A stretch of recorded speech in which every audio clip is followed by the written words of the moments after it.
ನಮಸ್ಕಾರ ವೀಕ್ಷಕರೇ, ಸುಪ್ರಭಾತ. ನಿಮ್ಮೆಲ್ಲರಿಗೂ ನಿಮ್ಮ ನೆಚ್ಚಿನ ಬೃಹತ್ ಬ್ರಹ್ಮಾಂಡ ಕಾರ್ಯಕ್ರಮಕ್ಕೆ ಪ್ರೀತಿಯ ಅತ್ಯಾತ್ಮೀಯ ಸ್ವಾಗತ, ಸುಸ್ವಾಗತ.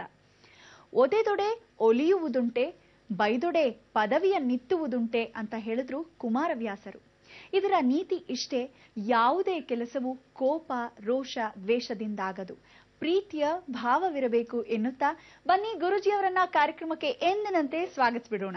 ಶ್ರೀಯುತರು ಶ್ರೀ ಸಂಪೂರ್ಣ ಸನಾತನ ಧರ್ಮ ಸಂರಕ್ಷಣಾ ಸಮಿತಿಯ ಸಂಸ್ಥಾಪಕರು ಹಾಗೂ ಶ್ರೀ ಸಂಪೂರ್ಣ ವರಮಹಾಲಕ್ಷ್ಮಿ ಮಹಾಸಂಸ್ಥಾನದ ವ್ಯವಸ್ಥಾಪಕ ನಿರ್ದೇಶಕರು, ನಮ್ಮ ನಿಮ್ಮೆಲ್ಲರ ಪ್ರೀತಿಯ ಗುರುಗಳು ಶ್ರೀ ನರೇಂದ್ರ ಬಾಬು ಶರ್ಮಾ ಗುರುಜಿಯವರು.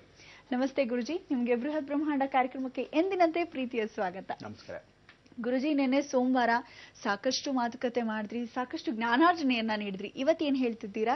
ಎಲ್ಲ ವೀಕ್ಷಕ ಬಾಂಧವರಿಗೆ ಪರಿಪೂರ್ಣವಾದ ಸ್ವಾಗತ ನಮ್ಮ ನಿಮ್ಮೆಲ್ಲರ ಬ್ರಹ್ಮಾಂಡ ಲೋಕಕ್ಕೆ. ಜೀವನದಲ್ಲಿ ಒಂದಲ್ಲ ಒಂದು ದೇವತೆಗಳನ್ನ ಸ್ಮರಣೆ ಮಾಡ್ಕೋಬೇಕು. ಆ ದೇವತೆಗಳ ಸ್ಮರಣೆ ಜೊತೆಗೆ ಜೀವನವನ್ನು ಸಾಗಿಸ್ಬೇಕು. ಇವತ್ತಿನ ದಿವಸ ಮಂಗಳವಾರ, ಯತಿ, ವಿಶೇಷವಾಗಿ ಯತಿ ಸ್ಮರಣೆಯನ್ನು ಮಾಡ್ಕೋಬೇಕು. ಈ ಯತಿ ಸ್ಮರಣೆ ಅಂತಕ್ಕಂಥದ್ದೇನು? ಯತಿ ಮಹಾಲಯ ಅಂದರೆ ಮಹಾಲಯ ಅಮಾವಾಸ್ಯೆ ನಿನ್ನ ಹತ್ರ ಬರ್ತಾ ಇದೆ ಅಂದರೆ ಯತಿಗಳ ಸ್ಮರಣೆ ಅಂದರೆ ಹೋಗಿರ್ತಕ್ಕಂಥ ಎಲ್ಲ ಯತಿ ವರ್ಗಗಳನ್ನ ಸ್ಮರಣೆ ಮಾಡ್ಕೋಬೇಕು. ಮಂಗಳವಾರ ಮಂಗಳ ಅನುಗ್ರಹ ಆಗಬೇಕು.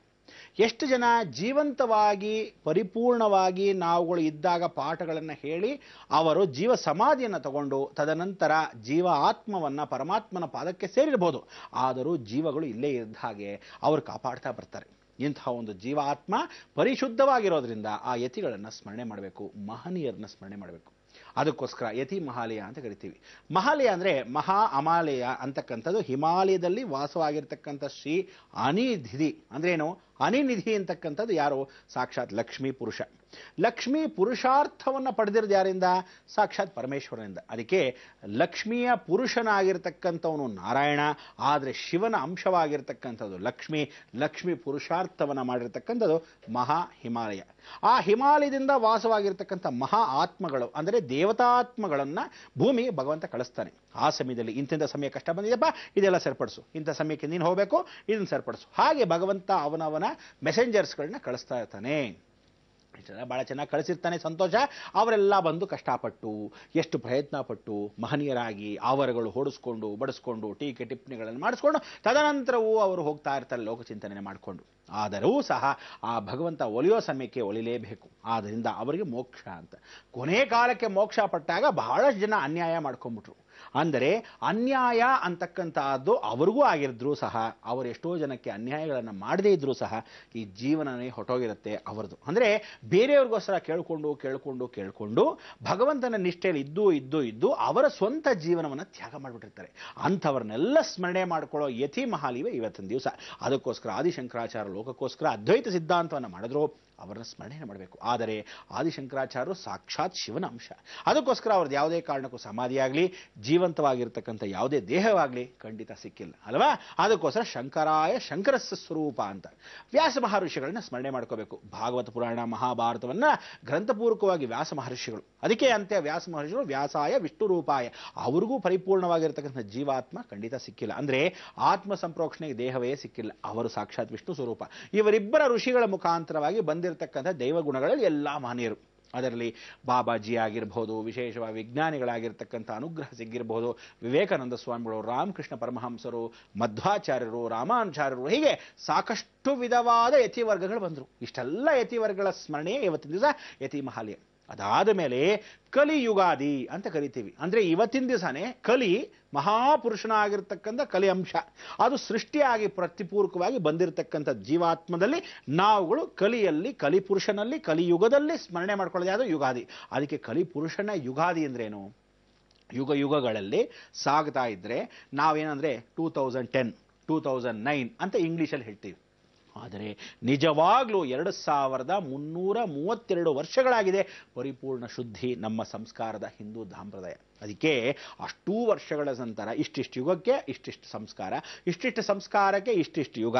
ಅಂದರೆ ಆ ಯುಗ ಏನು ಅಂದರೆ 5000 ವರ್ಷಕ್ಕೆ ಒಂದು ಯುಗ ಅಂತ ಕರಿತೀವಿ. ಅರ್ಧ ಭಾಗ ಮಾಡ್ಕೊಳ್ಳಿ, 2000 ಚಿಲ್ಲರೆ, ಅಂದರೆ ಅರ್ಧ ಭಾಗ ಕಳೆದು ಹೋಗುವ ದಿನ ಇವತ್ತಿನ ದಿವಸ. ಈ ಪ್ರಳಯ ಕಾಲ ಹತ್ರ ಬರೋ ಸಮಯಕ್ಕೆ ಅರ್ಧ ಸಮಯದಲ್ಲಿ ಏನು ಮಾಡ್ತಾನೆ? ಬಟ ಬಟ ಬಟ ಬಟ ಅಂತ ಮುರಿತಾನೆ ಭೂಮಿಯನ್ನ, ಎಲ್ಲ ಜಲ್ಡಿ ಆಡ್ತಾನೆ. ಏನ್ ಜಲ್ಡಿ ಆಡ್ತಾನೆ ಕಲಿಪುರುಷ?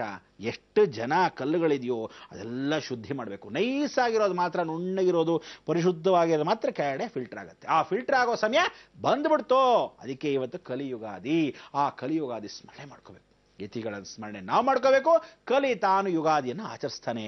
ಎಲ್ಲರನ್ನೂ ಅವನ ಸ್ಮರಣೆ ಮಾಡಿಕೊಂಡು ಪಾಪ ಹೋಗ್ತಾ ಇದ್ದಾರೆ, ಹೋಗ್ಲಿ ಬಿಡು ಅಂತ ಇರ್ತಾನೆ.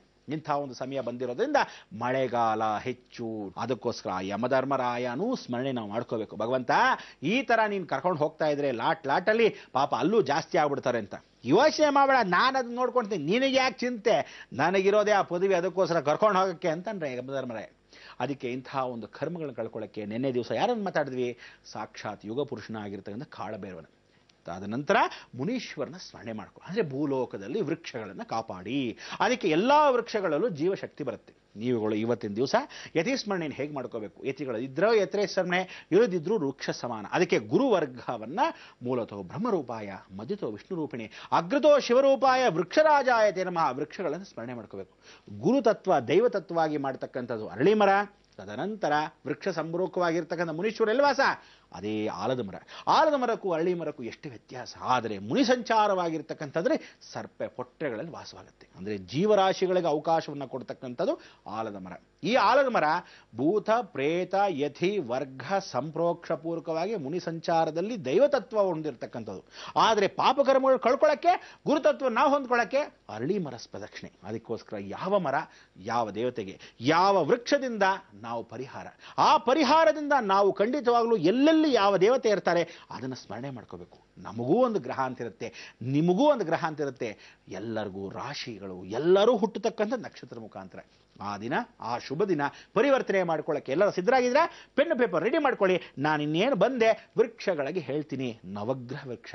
ಆ ನವಗ್ರಹ ವೃಕ್ಷವನ್ನ ಇಂತಿಂಥ ದಿನ, ಇಂತಿಂಥ ಸಮಯ, ಇಂಥ ಸಮಯಕ್ಕೆ ಹೋಗಿ ಪ್ರಾರ್ಥನೆಯನ್ನು ಮಾಡಿಕೊಂಡ್ರೆ ನಮ್ಮ ಕರ್ಮಗಳು, ನಿಮ್ಮ ಕರ್ಮಗಳು ಎಲ್ಲವೂ ಸೇರಿ ಪರಿವರ್ತನೆ ಆಗಬಹುದು ಅನ್ನೋದಲ್ಲ, ಹಾಗೆ ಆಗತ್ತೆ. ಪ್ರಯತ್ನ ನೀವು ಮಾಡಬೇಕಷ್ಟೇ. ಏನಂತೀರ?